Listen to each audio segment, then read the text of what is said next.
दोस्तों, आज मैं आपको सुनाने जा रहा हूँ स्नेहवीर गोसाई की लिखी कहानी भंवर। मैं परफ्यूम लगाकर शीशे के सामने खड़ा था। सामने दीवार पर मेरी और समीरा की बहुत सारी तस्वीरें लगी थीं जिनमें वो मुस्कुरा रही थी। मौसम का मिजाज कुछ अच्छा था, बाहर हवाएं चल रही थीं। अचानक ऐसा लगा जैसे वो मुझे देख रही थी। मैं जानना चाहता था कि इस वक्त मुझे ऐसे देखकर वो क्या सोच रही होगी। 1 साल हो गया था उसे गुजरे हुए, मगर अब भी कभी कभार मैं इस बात को बिल्कुल भूल जाता था। लगता था कि बिस्तर पर पड़ा गीला तौलिया लेकर वो अभी कमरे में दाखिल हो जाएगी। ये क्या है अभिषेक, तुम्हें कितनी बार बताया यार, गीला तौलिया बिस्तर पे मत रखा करो। कब समझोगे तुम? कभी आटे में सने हाथों से माथे पर आई बालों की लट सुलझाते हुए कहेगी, सामान लाना मत भूलना, शाम को छोले बनाऊंगी। तभी याद आ जाता था कि वो नहीं है और दर्द किसी पारे की तरह तेजी से ऊपर उठता था। गले में गांठ बन जाती थी। वो नहीं थी मगर ना होकर भी घर के हर कोने में मौजूद थी। अलमारी खोलो तो उसका परफ्यूम नाक में भर जाता था। रसोई में गैस चूल्हे के पीछे तवा रखने की उसकी आदत। बेडरूम की खिड़की के उस पार लगाए हुए सारे पौधे वहीं के वहीं थे, बस बेजान थे। वो क्या होता है जो किसी के जाने के बाद रह जाता है? एक जगह खाली हो जाती है और हम ताउम्र उस खालीपन को देखते और महसूस करते हैं।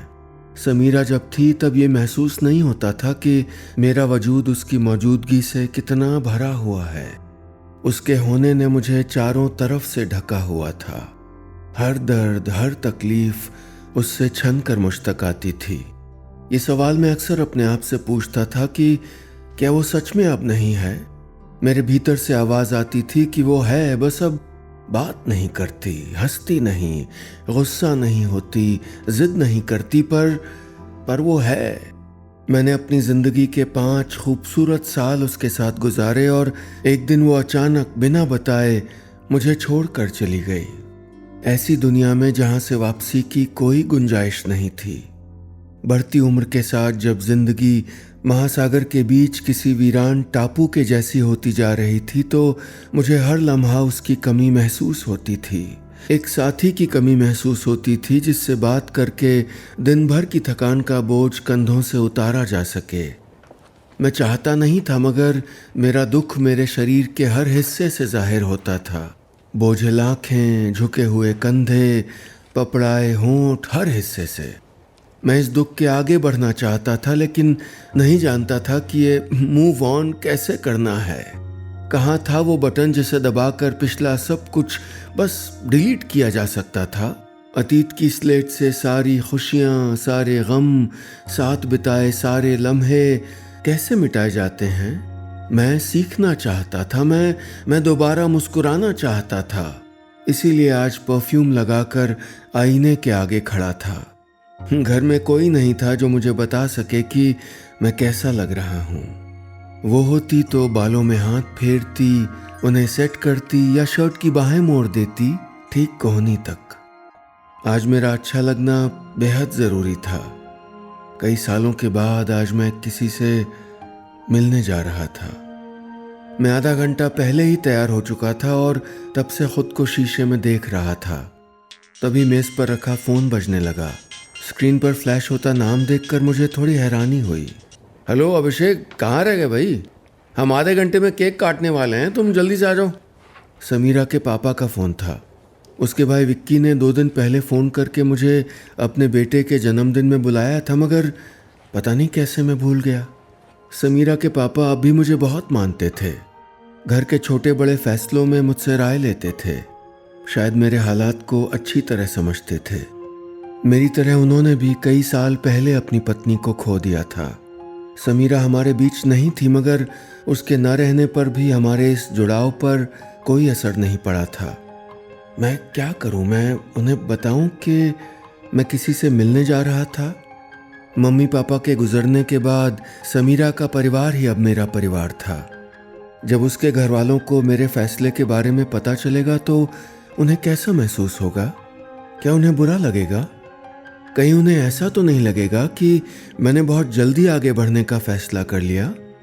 सवालों से पैदा होते सवालों ने मेरी झिझक को डर में तब्दील कर दिया। मैंने हल्के बुखार का बहाना करके उन्हें टाल दिया। इन सारी बातों को दरकिनार करके मैं कैब लेकर कोजी रेस्टोरेंट की तरफ जा रहा था।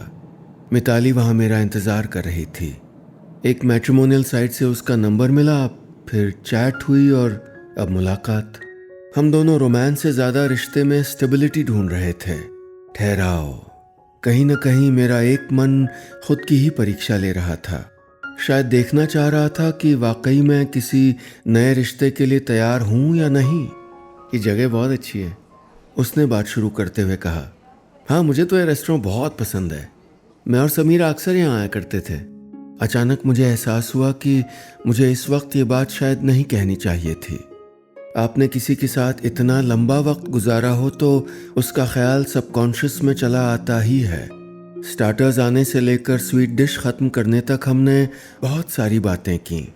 मैंने एहतियातन समीरा का जिक्र नहीं छेड़ा, फिर भी मैंने नोटिस किया कि मिताली की बहुत सी आदतें समीरा जैसी ही थीं। माथे पर आई ज़िद्दी लटों को वो भी बड़े कायदे से कानों के पीछे मोड़ देती थी। ऐसा लगता था जैसे किसी शरारती सहेली को समझा रही हो। जाते हुए उसके चेहरे पर एक मुस्कुराहट थी। अपने तजुर्बे से कह सकता था कि वो बनावटी नहीं थी, वो सच में खुश थी। मैं कुछ दिन के लिए दिल्ली से बाहर जा रही हूँ। आई होप फ़ोन पे बात होती रहेगी। उसके लफ्ज़ों में तकल्लुफ़ कम हो रहा था। मैंने जवाब में मुस्कुराते हुए कहा, तुम जब भी फ्री हो मुझे बता देना। इतने में उसकी कैब आ गई। उसने दरवाज़ा खोला और मुड़कर बोली, बाय अभिषेक, तुमसे मिलके अच्छा लगा। मैंने तपाक से जवाब दिया, बाय समीरा। वो दरवाजे पर ही रुक गई और एक बार मुड़कर फिर बोली, समीरा नहीं, मिताली।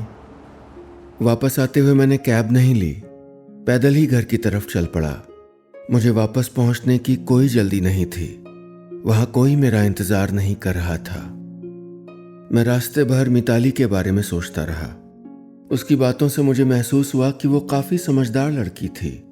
कई दिनों के बाद ऐसा लगा जैसे वक्त बहुत जल्दी गुजर गया। लेकिन जब जब दिल उसके ख्याल में डूबता, समीरा का चेहरा अचानक सामने आ जाता, जैसे कोई गुनाह कर रहा था मैं और वो मुझे एहसास दिला रही थी। मेरे मन में कई सवाल उठ रहे थे। मिताली को मुझसे मिलकर कैसा लगा होगा? क्या उसे भी महसूस हुआ होगा कि समीरा अब तक बसी है मुझ में? क्या वो मुझसे दोबारा मिलेगी? इससे पहले कि भीतर से कोई जवाब आता, घर करीब आ गया। मैं चाहता था रात का ढेर सारा वक्त रास्ते में ही कट जाए, मगर ऐसा नहीं हुआ। अपनी चाल मैंने चाहे कितनी भी धीमी कर ली थी, मगर घंटे भर में घर पहुंच ही गया।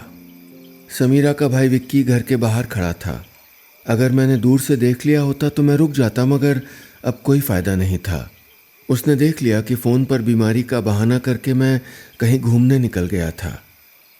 पता नहीं क्या सोचा होगा। मुझे देखकर उसने हाथों में पड़ा पैकेट मेरी तरफ बढ़ा दिया और बोला, जया जी तबीयत कैसी है? मैंने जेब से चाबी निकाल ली और कहा, दवाई ले ली थी यार, अब ठीक महसूस कर रहा हूँ। आओ थोड़ी देर बैठते हैं। उसने ना में सर हिलाते हुए कहा, नहीं अब बहुत देर हो गई, आपके लिए केक लाया था। मैंने महसूस किया कि उसके लफ्ज़ों में नाराज़गी थी। वो अपनी गाड़ी में बैठा और बिना कुछ कहे निकल गया। कुछ रोज़ यूं ही बीत गए। मैं हर रोज़ आने वाले कल की एक तस्वीर बनाता था और शाम होते होते वो फीकी पड़ जाती थी। कई दिन से मिताली के फ़ोन का इंतज़ार कर रहा था, मगर उसने कॉल नहीं किया। इतनी अच्छी बातचीत के बाद बातों का एकदम बंद हो जाना अजीब सा लगा था। 5 दिन तक जब उसका कोई कॉल नहीं आया तो मैंने खुद ही उसे फ़ोन मिला दिया। कुछ देर घंटी बजने के बाद फ़ोन बिज़ी बताने लगा। पूरे दिन जब उसने फ़ोन नहीं उठाया तो मुझे समझ आ गया कि वो मुझसे बात नहीं करना चाहती। कायदे से अब मुझे उसको परेशान नहीं करना चाहिए था, लेकिन मैं फिर भी उसका फ़ैसला सुनकर तसल्ली करना चाहता था। यही सोचकर मैंने एक बार फिर फ़ोन उठाया और इस बार उसने फ़ोन उठा लिया। उसकी आवाज़ सुनकर मैं हड़बड़ा गया। Hello Mitali, I am sorry, मैं तुम्हें परेशान नहीं करना चाहता, मगर इस मगर के आगे वाक्यों की कई संभावनाएं थीं, लेकिन मैंने कुछ नहीं कहा और चुपचाप उसके बोलने का इंतज़ार करने लगा। कुछ देर फ़ोन के दोनों ओर खामोशी रही और फिर वो बोली, देखो अभिषेक, तुम एक अच्छे आदमी हो, लेकिन वो लेकिन किसी तीर की तरह मेरे सीने में चुभ गया। लेकिन क्या मिताली, क्या तुम इस रिश्ते के लिए तैयार नहीं हो? बोलने से पहले मैंने एक गहरी सांस ली। ये सवाल तुम्हें अपने आप से पूछना चाहिए अभिषेक। क्या तुम इस रिश्ते के लिए तैयार हो?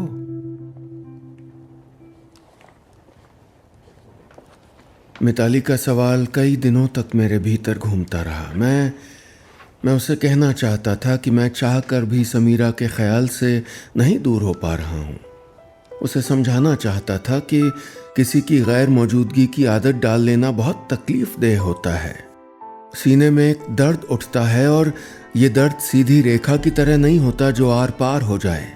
ये दर्द एक भंवर की तरह होता है जो आपको गुस्से, अविश्वास और अपराध बोध के चक्रों में घुमाता रहता है। मैं जब भी इस भंवर से बाहर आने की कोशिश करता था तो मुझे लगता था कि सब लोग मुझे बारीकी से देख रहे हैं। क्या मैं दुखी हूँ? उतना दुखी हूँ जितना होना चाहिए, या खुश हूँ? बहुत खुश हूँ क्या? हाल में ही इसकी पत्नी गुजरी है, इसको क्या इतना खुश होना चाहिए?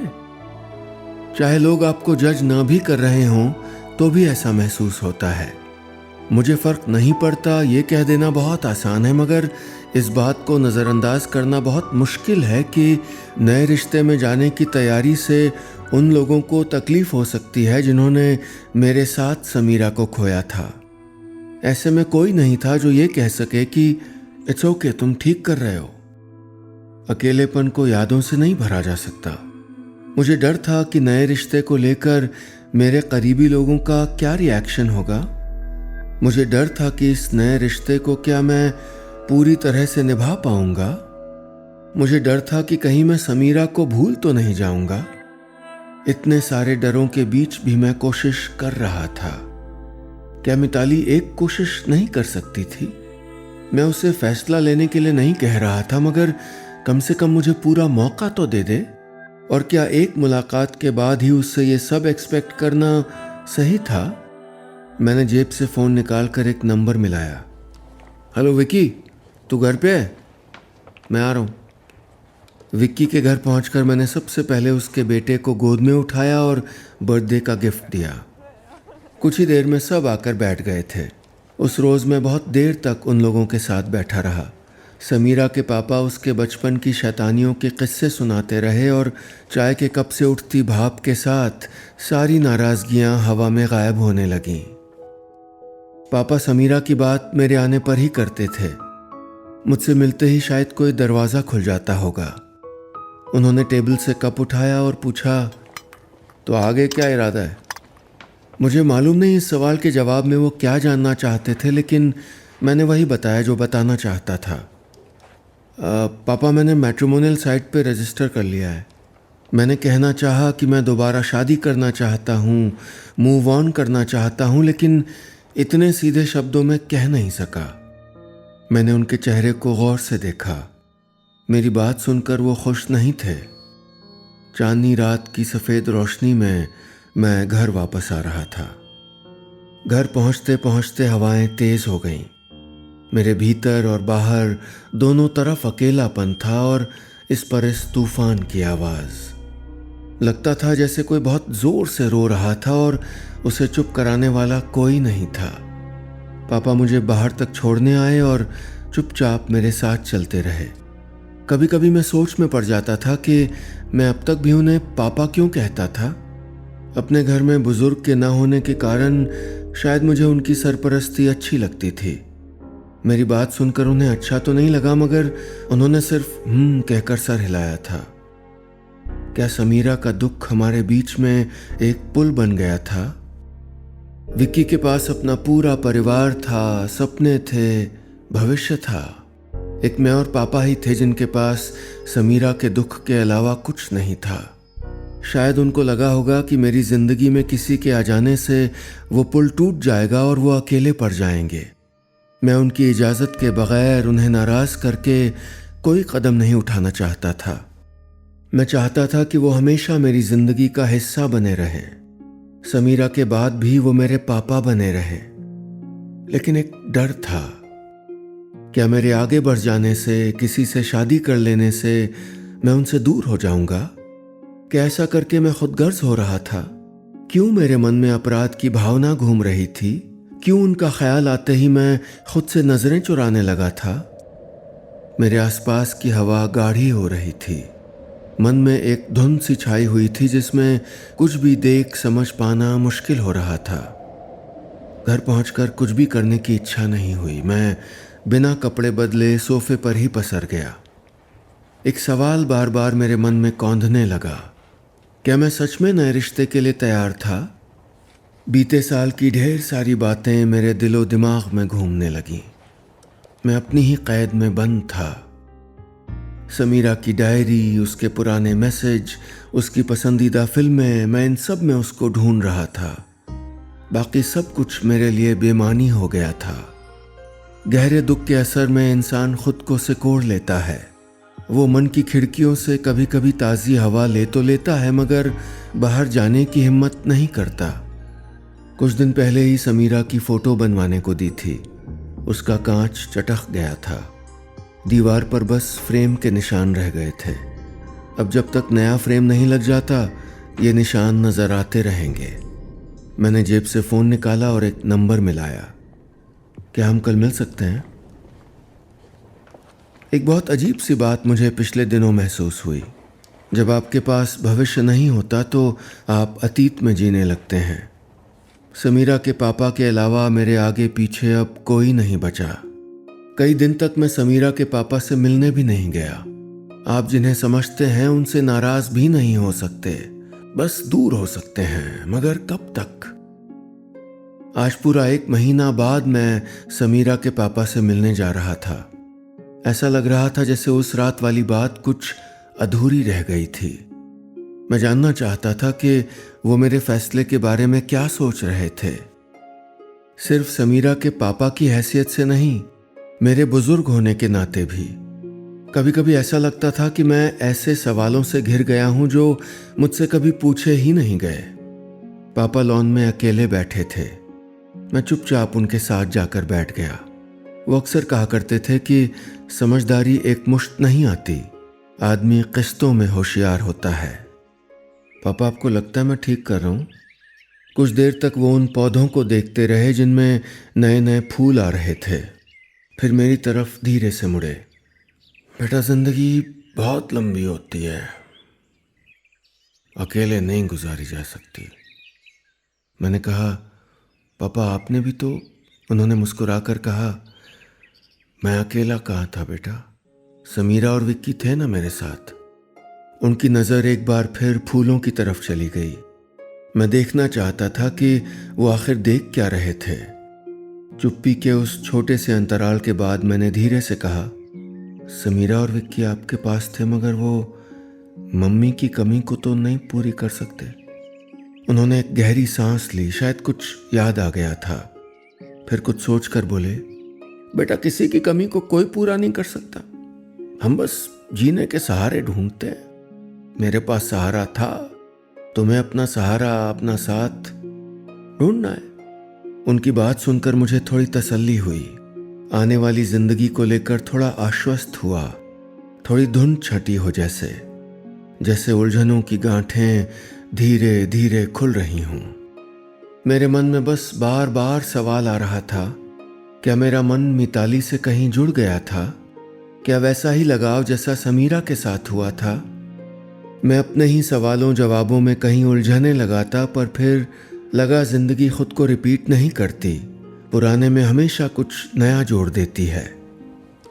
शाम हो गई थी और मिताली का कोई मैसेज नहीं आया था। मुझे लगा अब कोई मैसेज आएगा नहीं, जैसे जवाब के लिए शाम 6 बजे तक की डेडलाइन भी दी गई हो। मगर उम्मीदें ऐसी ही होती हैं, दीवार पर लगी पपड़ी की तरह धीरे धीरे झड़ती रहती हैं। दिन में सोची गई सारी बातों को मैं ख्याली पुलाव की संज्ञा देने वाला ही था कि मेरे फ़ोन की मैसेज टोन बजी। सच कहूँ तो इम्तहानों के नतीजों जैसी नर्वसनेस हुई। मैसेज कोई लंबा चौड़ा नहीं था। एक स्माइली के साथ लिखा था, कोजी रेस्टोरेंट, 8 बजे। बस इतनी सी थी ये कहानी।